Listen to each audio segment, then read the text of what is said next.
तो वर्तमान समय विशेष एक तो सेवाओं की धूम चल रही, धूमधाम से बाबा की और दादी की प्रेरणा है, क्योंकि इसके बाद न जाने कुछ ड्रामा में विशेष राज होगा।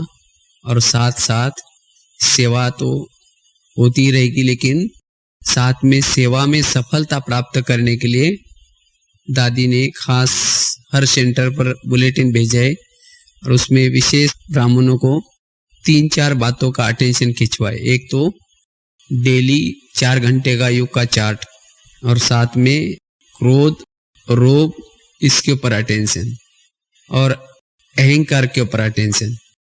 क्योंकि एक तरफ तो अगर सेवा करेंगे बहुत धूमधाम से, लेकिन अगर क्रोध, रोग, क्योंकि कोई समय पर नहीं पहुंचेगा सेवा के लिए, कोई नहीं आएगा या कोई किसी की बात नहीं मानेगा, तो क्या हो जाएगा, क्रोध आएगा और रोग भी आएगा।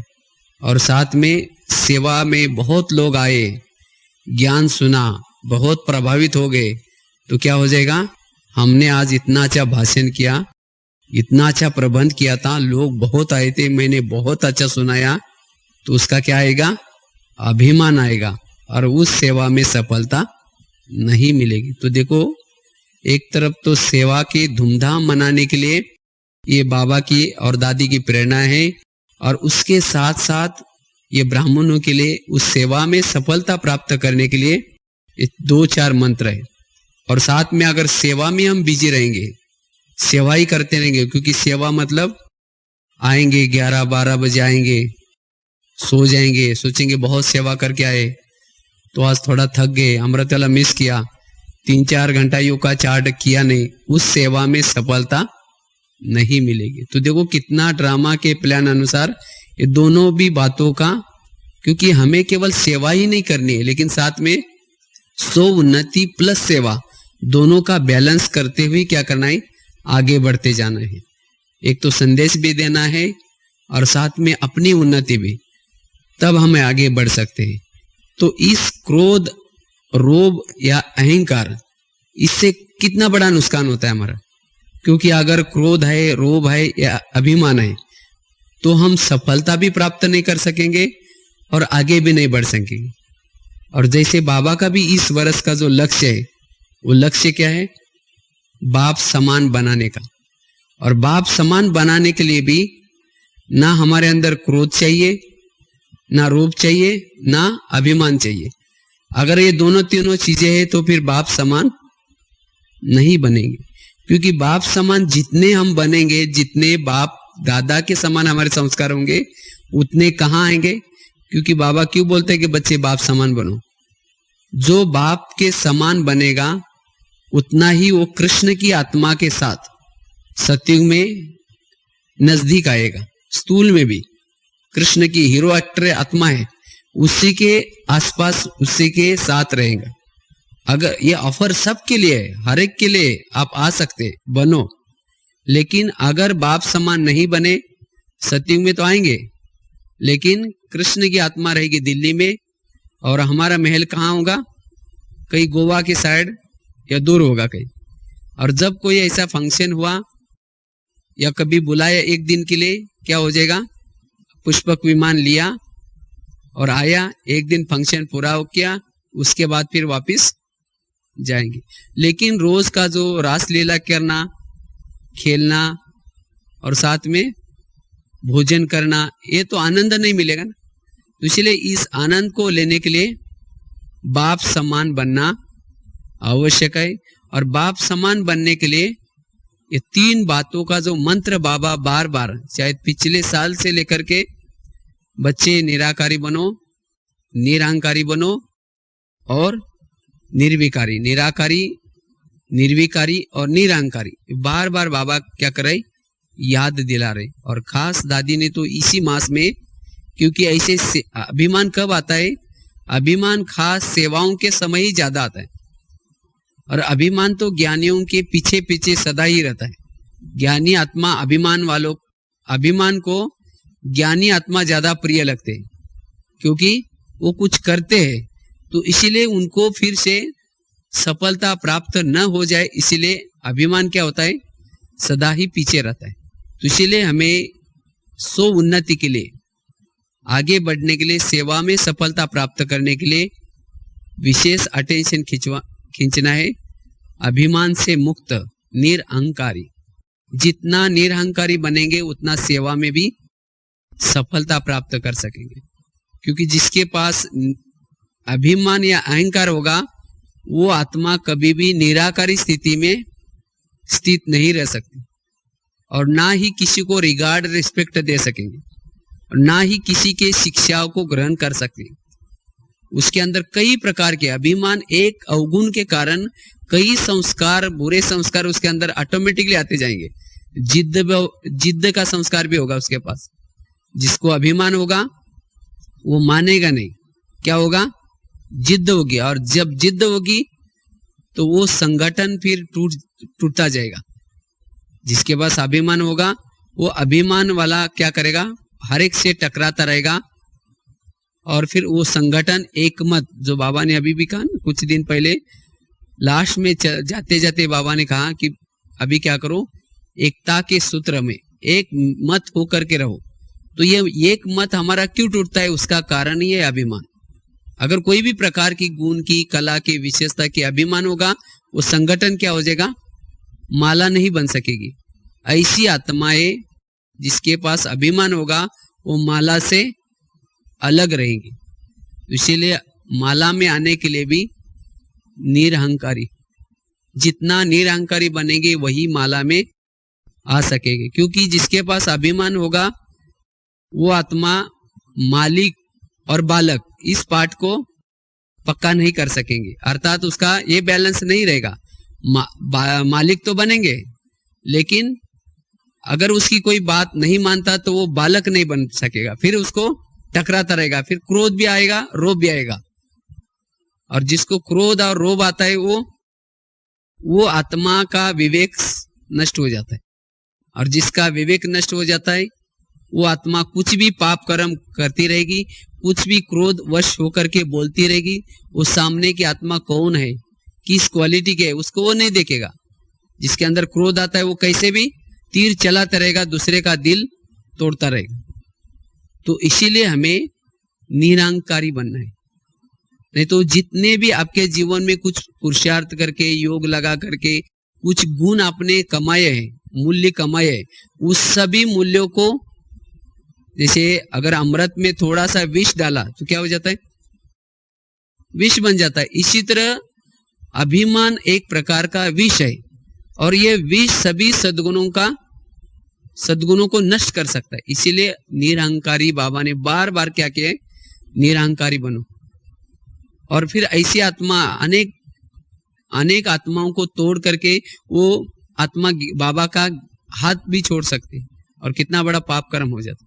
क्योंकि अभिमान वाला व्यक्ति टकराता रहेगा, कुछ भी बोलता रहेगा, और उसके कारण कई आत्माएं फिर टूटती भी रहेगी। तो इसीलिए हमें सबसे पहले ज्ञान हम कितना समझाते हैं और क्या, ये नहीं, लेकिन जितना निर्माण बन करके किसी को थोड़ा भी समझाओ तो उसको तीर के समान लगेगा। इसलिए निरअहंकारी बनना, अभिमान से मुक्त होना, ये पुरुषार्थी जीवन में बहुत जरूरी है। अगर ज्ञानी ये इसके अंदर ज्ञान बहुत है, वो कैसा पता चलेगा, जितना उसके अंदर निर्माणता है, नम्रता है, उतना वो ज्ञानी है। अगर नम्रता नहीं, निर्माणता नहीं, तो वो ज्ञानी आत्मा नहीं है। इसीलिए कहते ना, विद्या विनयन शोभते, विद्या जो है उसके नम्रता के अंदर पता चलते हैं। और अभिमान वाला व्यक्ति, उसको लगेगा मेरे जैसा बुद्धिमान और कोई है ही नहीं। जैसे वो मेंढक होता है, मेंढक जब कुएं में होता है उसको लगता है यही मेरी दुनिया है, लेकिन उसको ये पता नहीं कि दुनिया तो बहुत बड़ी है, क्योंकि वो उसी में रहता है। तो इसी तरह अभिमान वाले व्यक्ति के पास कोई गुण होगा तो उसको लगेगा कि संसार में मेरे जैसा कोई और है ही नहीं, मैं अकेला ही हूं, मेरे अंदर यही कला है। लेकिन नहीं, दुनिया में तो उससे भी बढ़कर के बहुत सारे आत्माएं है। तो इसीलिए हमें निरअहंकारी बनना बहुत जरूर। जैसे एक ये था, एक व्यक्ति था, बहुत बड़ा, उसका काफी सारे फ्लैट थे, काफी सारी जमीन थी, काफी सारा बंगला, बहुत सारा कुछ उसका मकान वगैरह, दुकान, बहुत सारा ये था। तो एक बार क्या होता है, उसको बहुत अभिमान रहता है। जब भी कोई आता है वो क्या करता है, उसको अपना सब कुछ दिखाता है। देखा ये मेरा, ये यहाँ है, ये फ्लैट है, यहाँ फिर गेस्ट के लिए किया है, ये ऐसा है वैसा है, वो सभी को क्या करता है, दिखाता रहता है। तो उसको बहुत अभिमान आता है। तो एक बार क्या होता है, एक सन्यासी आता है और उसको लगता है कि इसको अभी अभिमान से मुक्त करना है। तो कैसे करना है, वो शिक्षा देता है उसको। तो जब वो सब दिखाता है, ये मेरा, ये ऐसा है, ये इधर ये है, इधर ये है, तो उसके बाद जब वो सन्यासी क्या करता है, लास्ट में आता है और आकर के उसको एक भारत का नक्शा दिखाता है। और भारत का नक्शा दिखा करके बोलता है कि अच्छा, इसमें पूरा विश्व का नक्शा था, उसमें कहा कि इसमें भारत का है, तो भारत दिखाया। उसके बाद कहा कि अच्छा, इसमें भारत में आपका स्टेट कौन सा है, ये है, और उस स्टेट में आपका जो जिला कौन सा है दिखाया, और जिले में आपका तहसील वो दिखाया, आपका गांव वो था ही नहीं, और ना आपका बंगला। तो विश्व की दृष्टि से वो कुछ भी नहीं है। तब उसको पता चला कि ये तो मेरा एक प्रकार का अभिमान है। तो ऐसे हम जब भेद में जाते, ऊपर जाते, तो हमारे अंदर जो गुण है, कला है, विशेषता, वो लगता है कि ये तो छोटी सी है और ये तो हमें, हमारे अपनी कुछ भी नहीं होती। लेकिन बाबा हमें अपना भाग्य बनाने के लिए क्या करता है, उसको गिफ्ट के रूप में देता है कि इसका कुछ भाग्य बन जाए, ये कुछ जन्म जन्मांतर के लिए कुछ करे, भाग्य कमाए, सेवा करे, इसके लिए गिफ्ट है। लेकिन अगर उस गिफ्ट का अभिमान आता है तो वो गिफ्ट बाबा क्या करता है, फिर उसके अंदर की शक्ति वापस लेता है, और उसके कारण फिर उस गुण में भले सेवा करे, भले कुछ भी करे, लेकिन उसमें सफलता उसको नहीं मिलती। इसीलिए बाबा कहते हैं वर्तमान समय, इस सीजन में बाबा ने माया का प्लान बताया। वर्तमान समय माया का जो प्लान है, माया किस रूप से आते हैं, मैं करता हूँ, मैं राइट हूँ, मैं अच्छा हूँ, मैं ये हूँ, मैं के रूप में। इसीलिए बाबा ने खास मैं और मेरे से मुक्त होने के लिए कहा है, और इसके लिए बहुत मरना पड़ेगा। उसके लिए पूरा ही अपनी विशेषता से, गुण से, देह अभिमान से, सभी से जब मरेंगे तब मैंपन मिटेगा। इसीलिए बाबा ने कहा ना, जब मैं आता है तो क्या समझो, मैं आत्मा और मेरा बाबा, बस और कुछ भी नहीं मेरा, वही है राजयोग। तो इसीलिए हमें निरअहंकारी बनना जरूरी है।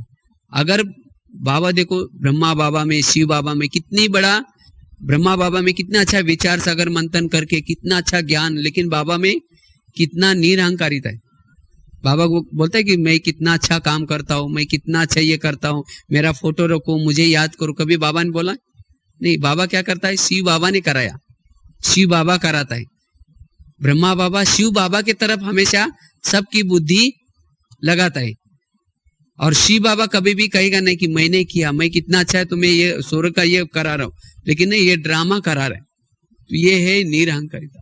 क्योंकि कोई भी सेवा करके, दान पुण्य करके, या कोई किसी को कुछ सुना करके अगर हम उनकी बुद्धि अपने तरफ प्रभावित करते, तो वो सेवा नहीं है, उसमें आपका जमा कुछ भी नहीं है, जीरो। तो इसीलिए जैसे ये के आगे जीरो लगाओ तो 10 हो जाता है, उसके बाद जीरो लगाओ तो 100 हो जाता है, उसके जीरो आगे लगाओ तो बढ़ता जाता है। इसी तरह कोई भी सेवा करके बाबा ने कराया, ये अगर अनुभव करेंगे तो वो बढ़ेगा। और मैंने किया, मैं करता हूं, अगर ये आ गया, उसका पुण्य जमा कुछ भी नहीं है। इसीलिए हमें ये जो सेवा हम कर रहे हैं, उस सेवा के साथ साथ निरअहंकारी बनकर के अगर रहेंगे तो सचमुच हम सेवा में सफलता भी प्राप्त कर सकेंगे, और साथ में हम अपना खाता जमा भी करेंगे। नहीं तो बहुत कुछ करके भी खाता बिल्कुल खाली रहेगा। इसीलिए बाबा कहते हैं ना, जो आपके नजरों में है वो मेरे नजरों में नहीं है, और जो मेरे नजरों में है वो आपके नजरों में नहीं है। तो इसीलिए निरअहंकारी बनना आवश्यक। चलो,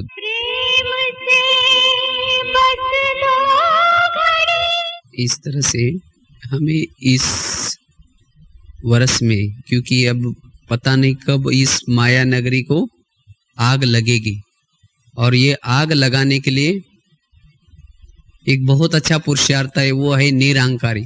और जब तक इस अभिमान के पूछ को आग नहीं लगाएंगे, तब तक दुनिया को भी आग नहीं लगेगी। तो इसीलिए हमें क्या करना है, इस अभिमान के पूंछ को आग लगानी। हम कहेंगे हमारी तो, हम तो लगाएंगे नहीं तो दुनिया भी जलेगी नहीं, लेकिन अगर आप नहीं लगाएंगे तो दूसरे तो बंदर है ही है, अर्थात दूसरी आत्माएं है, वो लगाएंगी तो रावण, लंका तो जल जाएगी, अर्थात माया नगरी जल जाएगी। लेकिन आपके अंदर अगर अभिमान की पूंछ रह गई तो आप कौन से युग में आएंगे? पूंछ वाला बंदर त्रेता युग में होता है, राम का भगत है वो। सतयुग में जो गोप गोपिका है, गोप गोपिका को कभी पूंछ नहीं दिखाते। तो अगर सतयुग में आना है, सतयुग में आने के लिए हमें निरहंकारी बनना है। तो जितना निरहंकारी बनेंगे उतना हम सतयुग में आएंगे। इसीलिए बाबा ने खास इस वर्ष में निरहंकारी बनने के लिए कहा है। अगर अभिमान होगा तो अभिमान वाला व्यक्ति अंतिम समय, क्योंकि जिस चीज का अभिमान होगा ये सब हमारे एक सहारे है, ये सहारे सब टूटने वाले हैं, और लास्ट में जब वो टूट जाएगा वो आत्मा फिर अंतिम समय, क्योंकि जिस चीज का अभिमान होगा वो चीज उसे छोड़ करके चली जाएगी। अगर क्योंकि अभिमान वाला व्यक्ति के पास सदा मैं करता हूं, मैंने किया, मैं होता है, और जो मैं करता हूं फिर उससे प्रभु भी दूर हो जाता है और जो परिवार है वो भी दूर हो जाता है। वो अकेला ही क्या करता है, रोता रहेगा। तो इसीलिए निरहंकारी, क्योंकि अभिमान वाला व्यक्ति के पास कोई भी आने के लिए वो डरेगा, क्योंकि वो कभी भी किसी को अभिमान होने के कारण वो सुख नहीं देगा। जैसे पेड़ होता है, पेड़ को जब ऊंचाई पर है वो छाया कभी भी किसी को नहीं देता। तो इसी तरह अभिमान वाला व्यक्ति कभी भी किसी को सुख नहीं दे सकता। इसीलिए निरहंकारी जितना बनेंगे उतना सब लोग आपके पास आने के लिए तरसेंगे।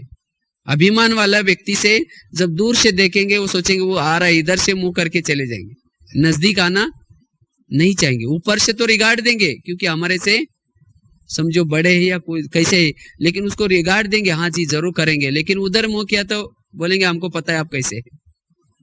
तो इसीलिए अभिमान वाला व्यक्ति को कोई भी दिल से रिगार्ड नहीं दे सकेगा और वो कभी भी राजा नहीं बनेगा, क्योंकि राजा के संस्कार कैसे चाहिए, निर्माण।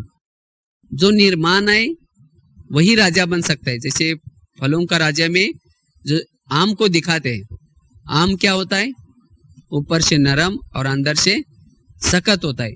इसी तरह जो राजा बनने वाला व्यक्ति है वो निर्माण होगा ऊपर से, और अंदर से अपने नियम संयम में वो क्या होगा, कड़क होगा, सख्त होगा। और जो निरहंकारी होंगे वही सोमानों में रह सकेंगे, उसको कभी भी अपमान फीलिंग नहीं होगा। जो अहंकार होगा उसको क्या हो जाएगा, अगर कोई मान न दे या कोई पूछे न पूछे तो क्या हो जाएगा, उसको अपमान फीलिंग होगा। और जिसको अपमान फीलिंग होता है उसको, वो आत्मा कभी भी सोमानों में नहीं रह सकेंगी।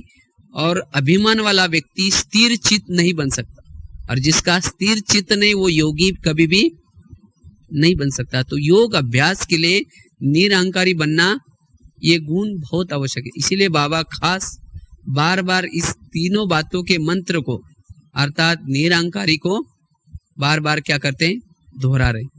इसलिए हमें इस पुरुषार्थ को क्या करना है, करना है। अगर अभिमान होगा तो वो व्यक्ति क्या करेगा, सदा ही अपने पोस्ट में पोजीशन से क्या करेगा, दूसरों को ऑर्डर देता रहेगा, खुद कुछ भी नहीं करेगा। जैसे वो पता नहीं, हमने कई एग्जाम्पल सुना था या किसी ने सुनाया था, बहुत अच्छा लगा मुझे। तो जैसे सुनाते अमेरिका का जो राष्ट्रपति था जॉर्ज वाशिंगटन ऐसा कुछ नाम था, तो एक बार वो कहीं जा रहा था सवेरे सवेरे घोड़े पर। तो जाते जाते एक जगह पर देखा एक 5-6 लोग क्या कर रहे थे, एक गठड़ी थी वो कहीं चढ़ा रहे थे ऊपर। तो उसका जो अधिकारी था वो अधिकारी उसको जोर जोर से बोलता है कि और उठाओ, थोड़ा और जोर से उठाओ, और उठाओ थोड़ा और। एक किसी ने अगर हाथ लगाता वो तुरंत ऊपर चला जाता, चढ़ जाता। तो उसी समय जॉर्ज वाशिंगटन ने देखा तो उसको वो अधिकारी जो था उसको बोला कि भाई आप थोड़ा हाथ लगाओ। कहा मैं तो अधिकारी हूँ, समझा, ये मजदूर है, उनसे काम करके लेना ये मेरा काम है, मैं अधिकारी हूँ। तो उसी समय जॉर्ज वाशिंगटन उतर गए घोड़े से, लेकिन उसको पता नहीं था कि ये कोई राष्ट्रपति है, उसने वो अधिकारी को पता नहीं था। तो उसने उतर करके उसका हाथ लगाया, तुरंत वो ऊपर चला गया। और उस समय उस मजदूरों को कहा कि जब भी कभी आपको जरूरत पड़ी मेरी, तो क्या करना, मेरे को बुलाना, ये मेरा फोन नंबर है, मेरा नाम है जॉर्ज वाशिंगटन। उसी समय उसका नाम तो सुना था, जॉर्ज वाशिंगटन अपने देश का राष्ट्रपति, तो तुरंत उसके चरणों में पड़ता।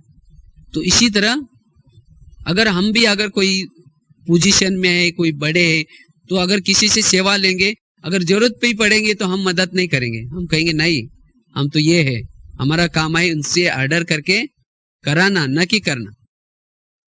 और ऐसी आत्माएं भाग्य से वंचित रह सकती। इसीलिए हमें निरंकारी, जैसे ब्रह्मा बाबा देखो कितना निरंकारी बन करके हर कर्म बाबा ने किया, जैसे उपले भी बनाया गोबर के, लेकिन कभी भी ये नहीं सोचे कि हम ये है। तो इसीलिए हमें निरंकारी जितना, आज देखो दादिया भी कितना निरंकारी है, और निरंकारी के कारण आज जैसे चाहिए वैसे मोल्ड हो सकते।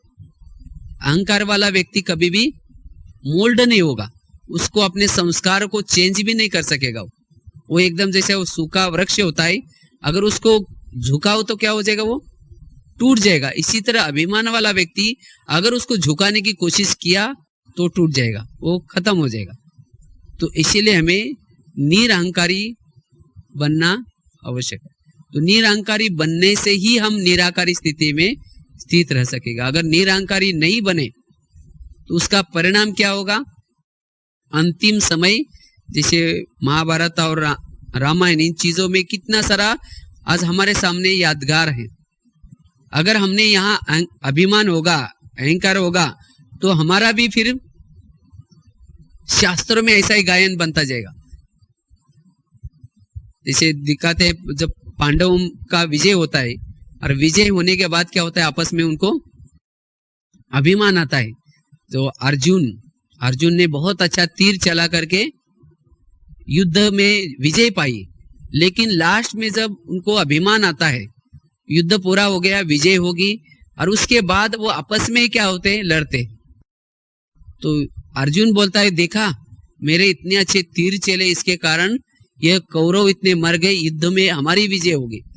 तो ये भीम बोलता है, नहीं, मेरा गधा युद्ध इतना अच्छा चल रहा था, इसके कारण ये विजय पाई।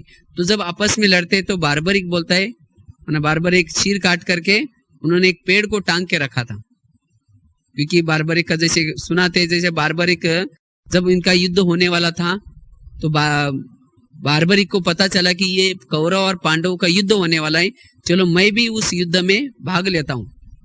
तो वो भी क्या करता है, भाग लेने के लिए आता है, लेकिन उसकी एक विशेषता थी, उसको कोई मार नहीं सकता। तो जब कृष्ण को पता चलता है वो आने वाला है, इसका मतलब ये तो युद्ध में गड़बड़ी हो जाएगी, क्योंकि उसको कोई नहीं मार सका। और वो बोलता है कि मैं उसके साथ लड़ूंगा जिसकी पराजय होने वाली, और पराजय तो कौरवों की होने वाली थी। अगर वो उसके साथ जाए तो फिर युद्ध में ना ये मरेंगे ना वो मरेंगे। तो इसलिए कृष्ण क्या करता है, जाता है और उसके रास्ते में बैठता है, ब्राह्मण बन करके बैठता है, और उसको बोलता है कि हे राजन, आप युद्ध करने के लिए जा रहे, लेकिन जाते जाते आप कुछ दान पुण्य करके जाओ, ताकि आपके युद्ध में सफलता हो जाएगी। तो वो बोलता है कि हे ब्राह्मण, तुमको क्या चाहिए? तो बोलता है, मैं पहले जो मांगूंगा वो देंगे? बोला हाँ, जो चाहिए वो दे दूंगा। बोला आपका सिर चाहिए। जब सिर चाहिए बोला, तो अगर वचन तो दिया था, कहा कि लेकिन तुम ब्राह्मण नहीं हो, तुम कुछ और ये है, तो अपना ओरिजिनल स्वरूप दिखाओ। तो उस समय कृष्ण दिखाई पड़ता है। उस समय बोलता है कि आपने ये बहुत बड़ा कपटी काम किया है, लेकिन अभी मुझे वचन दिया है, मैं वचनबद्ध हूँ, मैं दे दूंगा, लेकिन मुझे एक मेरी शर्त है, मुझे वो युद्ध क्या करना है देखना है। तो बोला कोई बात नहीं। उसका सिर लिया, लेके जाकर के पेड़ को टांग दिया, और जब इनका झगड़ा लगता है आपस में, उस समय वो सिर बोलता है, क्योंकि उसने सब साक्षी होकर के वो पूरा युद्ध देखा था, कौन मदद कर रहा है, कौन कर रहा है कार्य, ये सब देखा था। और उसी समय जब वो बोलता है कि नहीं, ना तुम्हारी गधा थी ना तुम्हारा तीर था, वो तो केवल एक सुदर्शन चक्रधारी की कमाल थी। और उस समय वो भीम को भी गुस्सा आता है, उसने उसके ऊपर गधा मार देता है, वो उड़ के चला जाता है, फट जाता है। तो ये सब हम ब्राह्मणों का, जिन्होंने अभिमान किया है, अहंकार किया है, ऐसी आत्माओं का ये यादगार है। अभी भी जैसे कई आत्माएं तो शुरू हो गया, जैसे जैसे बाबा की प्रत्यक्षता हो रही, जैसे जैसे विजय हो रहे, लेकिन फिर उसमें क्या हो रहा है, हमने देखो इतना अच्छा पैसा दिया सेंटर में, इसके कारण इतना अच्छा सेंटर बन गया, हमने इतना अच्छा ज्ञान सुनाया, इसके कारण इतने जिज्ञासु बढ़ गए, हमने इतना अच्छा कर्मना सेवा की, इतना इसके कारण सफलता प्राप्त की। ये क्या है, लेकिन कराने वालों को क्या हो गए, भूल गए। वास्तव में कराने वाला कौन है? आज कृष्ण के साथ सारथी न, अर्जुन के साथ सारथी न होता, वो क्या युद्ध करता? आज वो सारथी था, उस सारथी को क्या हो जाता है, भूल जाता है। तो इसी तरह आज हमारे साथ कराने वाला भले दिखाई नहीं पड़ रहा है, लेकिन हर बच्चों के साथ बाबा सारथी बन करके क्या कर रहा है, हर पल साथ में है, और तब हमारी विजय सफलता प्राप्त होते।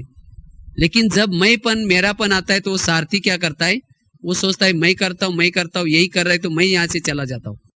और जब वो चला जाता है तब फिर सफलता भी नहीं प्राप्त होती। इसीलिए बाबा कहते कि सदा ही हम ये सोचे कि जैसे बाबा मेरे साथ है, बाबा करवा रहा है, बाबा करा रहा है, बाबा मुझे लेके जा रहा है, बाबा ने कराया। हर शब्द में बाबा बाबा करो तो योग आपके लिए सदा इजी है। कई बोलते ना, जैसे बाबा ने कहा ना, योग को कई आत्माओं ने बहुत कठिन समझा है, क्योंकि सारा दिन मैं करता हूं, मैंने किया, मैं करता हूं करेंगे तो सारथी को तो भूल ही गए, सारथी साथ में है ही नहीं, तो फिर योग कैसा लगेगा? अगर कोई भी कर्म कर रहे हैं और बाबा ने करवाया, बाबा ने देखो कितना अच्छा करवाया मेरे से, तो बाबा बाबा जब एडिशन करेंगे तो सहज आपको लगेगा कि बाबा मेरे साथ है, और यही है योग। तो इसीलिए, क्योंकि हम तो कठपुतली है, जैसे कठपुतली को चलाते हैं उस समय क्या करते हो, कठपुतली को चलाने वाला दिखाई नहीं पड़ता, लेकिन वो क्या करते हैं, डांस करते। अगर कठपुतली को अभिमान आए, वाह मैं कितना अच्छी डांस कर रही हूँ, तो चलाने वाला कहेगा तुम डांस कर, मैं यहाँ तुमको खींचूंगा ही नहीं, तो वही लटक जाएगी वो। इसी तरह आज बाबा परमधाम में बैठ करके, अव्यक्त वतन में बैठ करके, क्योंकि वो दिखाई नहीं पड़ता, हमारी धागे भी दिखाई नहीं पड़ते, वो धागे उसके हाथ में ऊपर से क्या कर रहा है, कई सेवा कराना है तो वहां से खींच करके वहां तक लेके जा रहा है। लेकिन अगर हमने सोचे कि हाँ वहां आज मैंने कितना अच्छा भाषण किया या कितना अच्छा कर्मना सेवा की, लेकिन अगर आपको खींच करके वहां तक लेके नहीं जाते तो आप वही लटक जाते। तो इसीलिए हमें सदा ही वो जो खींचने वाला है उसका शुक्रिया करें, जो मुझे मेरी डोर खींच करके आपने आज लेके गए, ये मेरे से बुलवाया, ये सेवा करवाया। तो इसी तरह अगर बाबा के हाथ में हम अपनी डोरी देते हैं तो उस कार्य में सफलता। तो इसीलिए ऐसी अभी सेवा की एक तरफ तो धूम है, और साथ में हम ऐसी सेवा करते, कुछ भी करते, दान पुण्य करते, बाबा ने कराया, बाबा करवाता है, इस बात को, इसको कहेंगे अहंकार को समाप्त करना। और जब ऐसा अहंकार खत्म करेंगे और शाम को योग में बैठेंगे तो जो आपने कर्म किए, आपको कर्म याद नहीं आएंगे, क्योंकि आपको लगेगा किसने कराया, उसने कराया, मैं क्यों उसको याद करूं। जिसको उस कर्म का अभिमान होगा तो क्या हो जाएगा, जब वो योग में बैठेगा उसको लगेगा वाह मैंने कितना अच्छा किया और अच्छा करना चाहिए था, उसमें ऐसी असफलता मिली, वो कर्मों की बातें ही उसको याद आएगी, बाबा याद नहीं आएगा। क्यों? क्योंकि उसने क्या किया, कर्म करते समय स्वयं को समझा कि मैंने किया। डी पर जाते हैं तो एक एक क्या होता है, गिर जाता है। जैसे नकुल गिर जाता है, उसको अपने बुद्धि का अभिमान था। उसके बाद सहदेव गिर जाता है, अपनी सुंदरता का अभिमान था। उसके बाद भीम भी गिर जाता है, उसको अपने गधा युद्ध का अभिमान था। अर्जुन भी गिर जाता है, उसको अपने तीर चलाने का अभिमान था। और लास्ट में कुत्ता और युधिष्ठिर बच जाते। तो ये सब हम ब्राह्मणों का क्या है, याद। हमारा भी जब हम पहाड़ी पर अर्थात परमधाम में जाएंगे, लेकिन अगर हमारे पास अभिमान होगा कोई चीज का, भीम किसका यादगार है, भीम अर्थात जैसे कर्म योग किया था उसने, ज्यादा किचन में काम किया था, जैसे देखा ना भीम किचन में काम करता था, और साथ में वो गधा युद्ध में प्रवीण था, मना बलिष्ठ शक्तिशाली था, योगी अर्थात शक्तिशाली। और जो अर्जुन है ज्ञान सुनाने वाले व्यक्ति का प्रतीक, ज्ञान सुनाने वाले का प्रतीक। माना उन्होंने क्या किया था, तीर चला करके कौरवों को घायल किया था, माना ज्ञान सुना करके और आत्मा को प्रभावित किया था कि बाबा की तरफ खींचा था। लेकिन ये कराने वाला, ज्ञान सुनाने वाला कौन है? जब वो शक्ति लास्ट में दिखाते हैं, जब इनको अभिमान आता है पांडवों को, तो कृष्ण की शक्ति जब अलग होते हैं तो उन्हीं पांडवों को, उसी अर्जुन को भी लोग लूटते हैं। कहा अक्षुनी सेना को उसने घायल कर दिया, खत्म किया, लेकिन कुछ भील लोगों ने उसको लूट लिया। कहाँ गई उसकी शक्ति? अभिमान के कारण वो कृष्ण की शक्ति कहते अलग हो गई। इसी तरह आज हम ज्ञान सुनाते हैं, लेकिन अगर हमने सुना है, मैंने सुना है कहेंगे, तो फिर हम लास्ट में जिसे दिखाते उसको ऊपर लेके जाकर के वो जिसे नीचे गिर जाता है, बहुत उसकी मौत जो दिखाते हैं बुरे हालत से दिखाते। ऐसे ही अभिमान वाली व्यक्ति की जो मौत है वो बुरे हालत से। इसीलिए हमें निरअहंकारी जितना बनेंगे उतना सदा बाबा हमारे साथ रहेगा, हर कार्य में सफलता प्राप्त कर सकेंगे। और हमारा जो भविष्य है वो भविष्य, नहीं तो कितना भी हम सेवा करें, भले हम ब्राह्मणों के नजरों में होंगे, वाह इन्होंने कितना अच्छा सेवा करते हैं, कितना भाषण करते हैं, या कितना ज्ञान सुनाते हैं, कितना ये करते हैं, लेकिन अभिमान होगा तो ऊपर जब जाएंगे तो ऊपर जाएंगे उसका खाता तो जीरो होगा। वो सब कहेंगे अरे ये लोग तो हम महारथी समझते थे, या ये तो बहुत ज्ञान सुनाते थे, लेकिन खाता तो जीरो। क्यों? क्योंकि उसने, इसीलिए बाबा कहते हैं कि जो निर्माण होंगे, भले कार्य कैसा भी हो, लेकिन निर्माण बन करके अगर करेंगे, वो कार्य कैसा भी हो लेकिन उसमें उसके मार्क, क्योंकि वो निर्माणता वाला सदा कहेगा किसने कराया? बाबा ने कराया। बाबा बाबा, निर्माणता वाला सदा ही बाबा को आगे रखेगा। अभिमान वाला क्या करेगा? बाबा को पीछे रखेगा। अगर उसको कहेगी भी देखा ये कार्य बाबा ने कराया, उसका मुंह ही पीला हो जाएगा। वो सोचेगा मैंने किया और बाबा का नाम ले रहे, उसको अपमान फीलिंग होगा अगर उसको बाबा का नाम। इसीलिए हमें क्या करना है, हर कार्य में बाबा, जैसे वो दिखा ना टाटा और बिरला, जब उनका शरीर छूटता है वो ऊपर जाते हैं, और ऊपर जाते चित्रगुप्त को बोलते हैं कि मेरा बताओ कितना बड़ा पद है। तो बोलता है भाई आपका कोई जमा कुछ भी नहीं। ये बोला हो ही नहीं सकता, मैंने इतना अच्छा धर्मशाला खोली है और इतना सारा मंदिर बनाए, ये किया वो किया, कैसे खाता का ये। तो धर्मराज के पास जाते हैं, बोलते हैं देखो ये आए हैं और ऐसे सब झगड़ा कर रहे हैं। तो बोला भाई आपने तो मंदिर खोला, धर्मशाला खोली, लेकिन नाम किसका लिखा था? मंदिर था लक्ष्मी नारायण का, नाम लिखा था बिरला मंदिर। माना नाम हो गया, आपका जमा कुछ भी नहीं।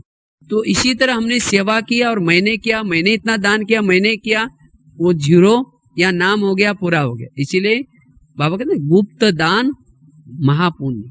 तो जितना हम गुप्त दान करते हैं, अर्थात मैं और मेरापन नहीं आता, उतना हमारा जमा होता रहेगा। इसीलिए बाबा कहते हैं बच्चे निरअहंकारी बनो, ये है वर्तमान समय माया का स्वरूप। तो इस माया से हमें क्या करना है? बचना है, निर्माण बनना है। तब हम जब योग में बैठेंगे, ऑटोमेटिकली आपकी निराकारी स्थिति रह सकेगी। ऑटोमेटिकली निराकारी स्थिति आत्मा अभिमानी स्थिति रहेगी, क्योंकि जो निरअहंकारी है वही निराकारी, और जो आप निराकारी स्थिति आपकी बनती रहेंगी उतना ही आपकी निर्विकारी स्थिति बनेगी। इसलिए बाबा ने देखो 18 जनवरी में भी खास याद दिलाए ना, बच्चे आत्मा के लेसन को पक्का करो। और कुछ दिन पहले बाबा ने मुरली में कहा था कि निराकारी स्थिति में स्थित न रहने का कारण कोई ना कोई ध्येय बांध के उल्टे नशे, ध्येय बांध के उल्टे नशे कौन से? हम इतने पैसे वाले हैं, हम इतने ज्ञानी हैं, हम इतने पुराने हैं, हम इतने यज्ञ के लिए सहयोगी है, हम इतना ये है समर्पित है, हम इंचार्ज है, हम या निमित्त है इस कार्य के। माने ये कोई ना कोई एक प्रकार का नशा होगा, और ये नशा हमें सोमानों में नहीं रह सकेगा। अगर कोई उसका अपमान करेगा तो वो उसका स्थिर भी विचलित होगा, कोई मान नहीं देगा तो उसको फीलिंग आएगी। तो इसीलिए हमें निर्माण, इन चीजों से, हमें पोस्ट से, पोजीशन से, इन सब बातों से मरना है, तब जाकर के हम निराकारी स्थिति में स्थित रह सकते। तो इसलिए इस निरअहंकारी के जो दादी ने खास अभी इन 3 बातों के ऊपर, क्रोध, रोग, क्योंकि अहंकार होगा तो ये मेरी बात क्यों नहीं मानते, मैं तो इसकी सास हूँ, बहू हूँ, या मैं उसकी ये हूँ, मैं इंचार्ज हूँ, क्यों नहीं मान रहे। मैंने उसको उस जिस बात का अभिमान होगा उसको क्रोध आवश्यक आएगा, और जिसको क्रोध आता है, रोब आता है, उसका विवेक नष्ट हो जाएगा। इसीलिए खास जो हमें ये पुरुषार्थ दिया है, तो सेवा भी करते रहे, साथ साथ हमें ये बैलेंस करते रहे, तब हमारे सेवा में अच्छी तरह हम सफल बन सकेंगे और निराकारी अपनी उन्नति भी कर सकेंगे। इसके लिए 4 घंटे का चार्ट, और 4 घंटे का चार्ट कैसे बनाना है,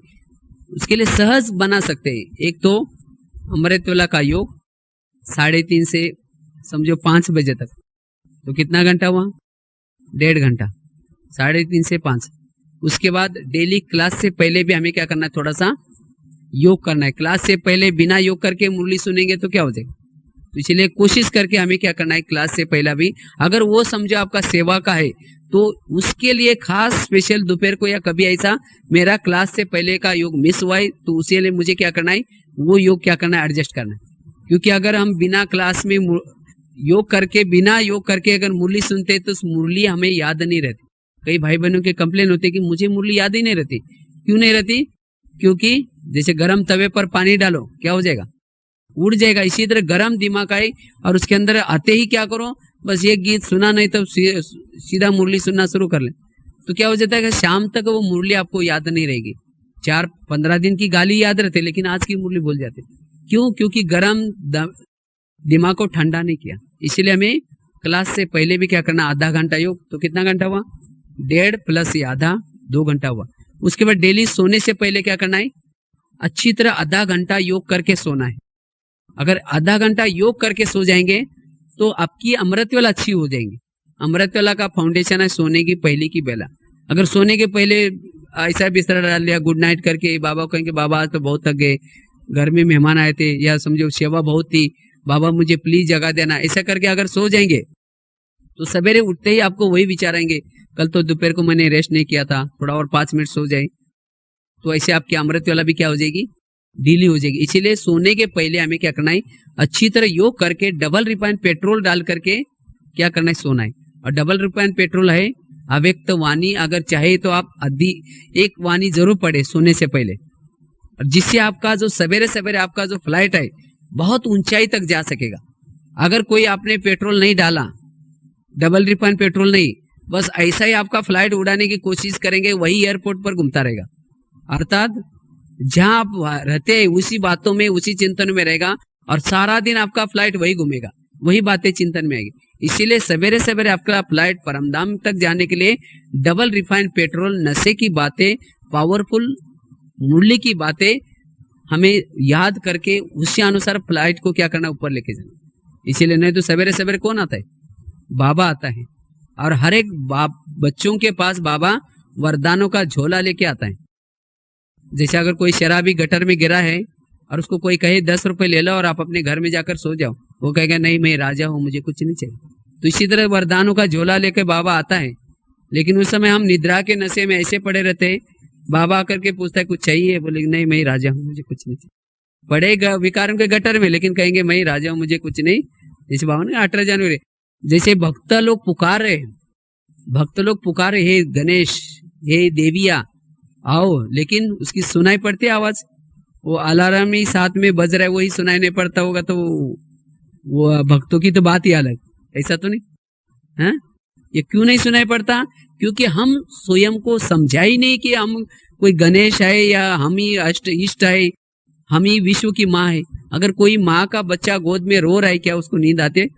आज देखो ब्रह्मा बाबा मम्मा, जब रात को उनको अचानक कोई बांधी लिया, उनको जब कोई तंग करते थे, कुछ पुकारती थी, तो जैसे बाबा उठ करके उनको सकाश देते थे, उनको मदद करते थे, शक्तिशाली वाइब्रेशन भेजते थे। आज हम स्वयं को अभी समझा ही नहीं। तो इसीलिए बाबा की एक तरफ हमें ऊपर परमधाम में अव्यक्त वतन में बाबा ऊपर पुकार रहे, आपका फरिश्ता स्वरूप पुकार रहे, आओ मैं विजय माला लेकर के बैठा हूं, आओ जल्दी। एक तरफ भगत पुकार रहे, तो इसीलिए हमें क्या करना है, अलर्ट होकर के। तो इसीलिए सोने के पहले हम जितना उस अवस्था में सोएंगे तब ये कर सके। उसके साथ फिर दिन भर में थोड़े थोड़े ट्रैफिक कंट्रोल में थोड़ा थोड़ा याद करेंगे तो भी ये आधा घंटा हो जाएगा, और शाम को 6:30 से 7:30, तो सहज आपका 4 घंटे का योग का चार्ट बन सकता है।